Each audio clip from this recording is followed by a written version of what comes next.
Bonjour. Là, vous venez d'entendre un chant chamanique shinto, car je vais vous parler du shintoïsme. Alors, le shintoïsme est une religion en fait qui est très mal connue, malheureusement, mais qui est très intéressante à bien des titres. Alors bon, le shinto, je dirais, est victime de la confusion générale qu'on trouve en général chez l'Européen vis-à-vis de l'Asie, hein. En général, on mélange tout, quoi. Je me souviens quand j'étais en fac de chinois, des fois, quand on rencontrait certaines personnes qui étaient peu averties, on va dire, des fois, c'était. Enfin, je me souviens avec mes potes, on levait les yeux au ciel, c'était énorme, quoi. C'est-à-dire, ils mélangeaient absolument tout, quoi. C'est-à-dire, on te parlait de Bouddha, ils te sortaient le yin et le yang. C'est-à-dire, ils te parlaient de taoïsme. Donc, une espèce de gros mélange, ils confondent Confucius, Bouddha, Lao Tzu, ils confondent tout. Tout ça, c'est mélangé. Et donc, dans tout ça, évidemment, le Shinto est évidemment noyé. Alors, le Shinto a gagné un peu plus peut-être de popularité, voire beaucoup même, grâce essentiellement aux mangas et aux jeux vidéo. Bon, même s'il a beaucoup de gens en fait qui lisent des mangas ou qui jouent aux jeux vidéo ne reconnaissent pas, ne savent pas qu'est-ce qui est Shinto, qu'est-ce qui ne l'est pas. Alors, on va faire une présentation rapide. Le shintoïsme, c'est la religion euh, primitive, autochtone du Japon. Alors, je ne vais pas rentrer là tout de suite, là, évidemment, je vais juste me concentrer sur la religion, parce que rien que de dire ça déjà, j'ouvre une boîte de Pandore de digressions interminables, à savoir qu'est-ce qu'est le peuple japonais exactement ethniquement, hein. Voilà, donc je ne vais pas rentrer là-dedans. Je ferai peut-être l'objet d'une autre vidéo, ça. Donc on va se concentrer sur la religion. Alors, le gros problème que nous avons avec le shintoïsme, c'est un peu le même problème que j'avais soulevé par rapport au masdéisme. Ça veut dire donc c'est la religion primordiale du Japon, on va dire. Pour résumer, c'est la religion qu'il y avait avant l'arrivée du bouddhisme. Voilà, avant l'arrivée du bouddhisme au Japon. Non, non, n'entrons pas dans les histoires ethniques. Donc, la difficulté, c'est que c'est donc une religion connue essentiellement par la tradition orale, puisqu'il n'y avait pas d'écrit. Le peuple autochtone japonais n'avait pas d'écriture, hein. C'est l'arrivée justement du bouddhisme qui a amené avec lui l'écriture chinoise, vraiment, qu'il a vraiment répandue. Même si elle existait déjà, certainement par des voyages, certains voyageurs, on a retrouvé des épées avec des caractères chinois qui datent d'avant l'arrivée du bouddhisme. Enfin bref. Donc c'est une religion donc, qui est une religion orale, hein, de transmission orale. Le problème, c'est que donc, avec l'arrivée du bouddhisme, s'est opéré ce qu'on a appelé le syncrétisme shinto-bouddhiste au Japon. Ça veut dire qu'on a commencé à mélanger bouddhisme et shintoïsme. Alors bon, quand on ne connaît pas vraiment les deux religions, ça semble, on trouve pas ça aberrant. On se dit bon, mélange de religions, bon. En fait, c'est assez incompréhensible parce que c'est vraiment de religions totalement éloignées, quoi. C'est un peu plus éloigné comme conception du monde et de la vie que le shintoïsme et le bouddhisme. C'est autant le bouddhisme est une religion morbide et sans joie, autant le shintoïsme est une célébration de la vie. Vraiment, une vraie célébration de la vie. Attention, hein, quand je dis célébration de la vie, c'est pas du tout un trip par tous Wiccan New Age, etc., hein. Non, non, non, au contraire, hein. C'est la célébration de la vie et c'est l'insistance surtout sur la pureté. C'est vraiment la pureté. C'est pour ça que la virginité est très importante en shintoïsme. C'est ça qu'il faut comprendre. Donc il y a eu cette espèce de syncrétisme. C'est à cette époque-là également qu'on a codifié, enfin pardon, qu'on n'a pas codifié, mais qu'on a mis par écrit la mythologie shintoïste. Le problème, c'est que cette mythologie-là, ayant été mis par écrit à une époque où déjà le bouddhisme était plus ou moins religion d'État, il y a évidemment, comment dire, on n'a pas, en fait, on n'a pas la tradition absolue exacte, quoi.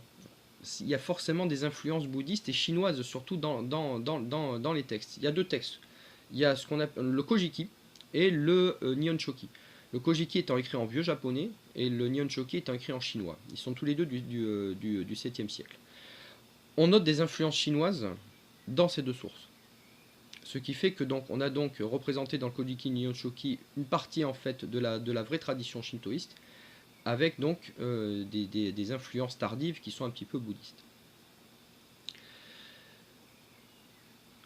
Donc de là, on va dire, ça va être un peu difficile de reconstituer le shintoïsme. En fait, non, on y arrive assez facilement.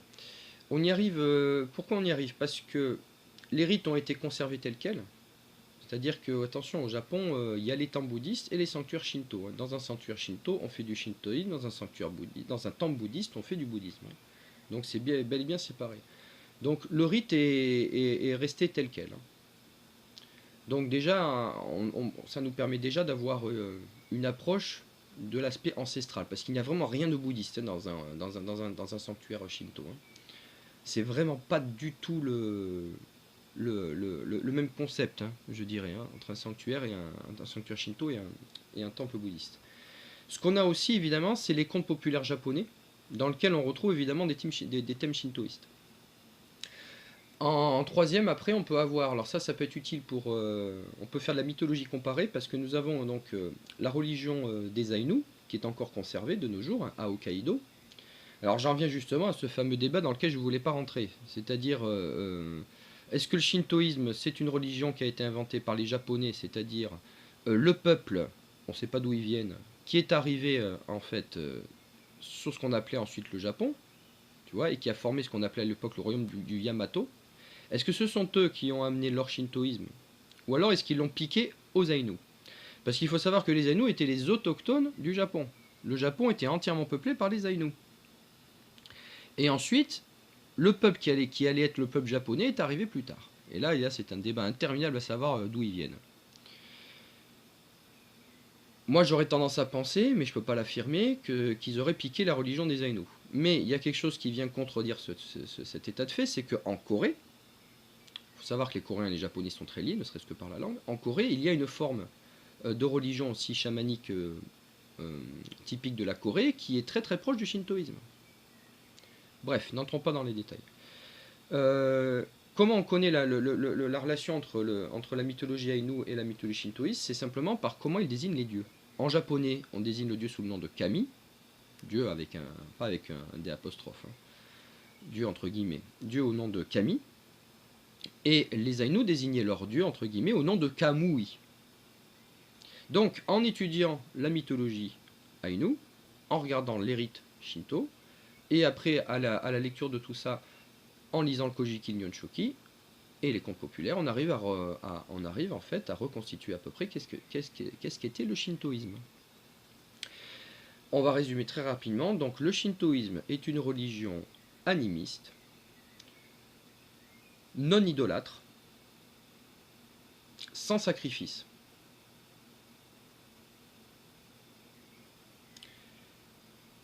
Qui est basée essentiellement sur des chants et des danses, des rites, pour célébrer, on va dire, les forces de la nature, on va dire.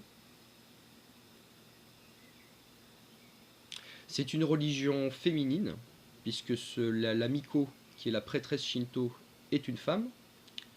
C'est une religion qui insiste énormément, donc, comme je le disais, sur la notion de pureté et de virginité. Les Miko, donc les prêtresses du Shinto, sont des vierges, forcément.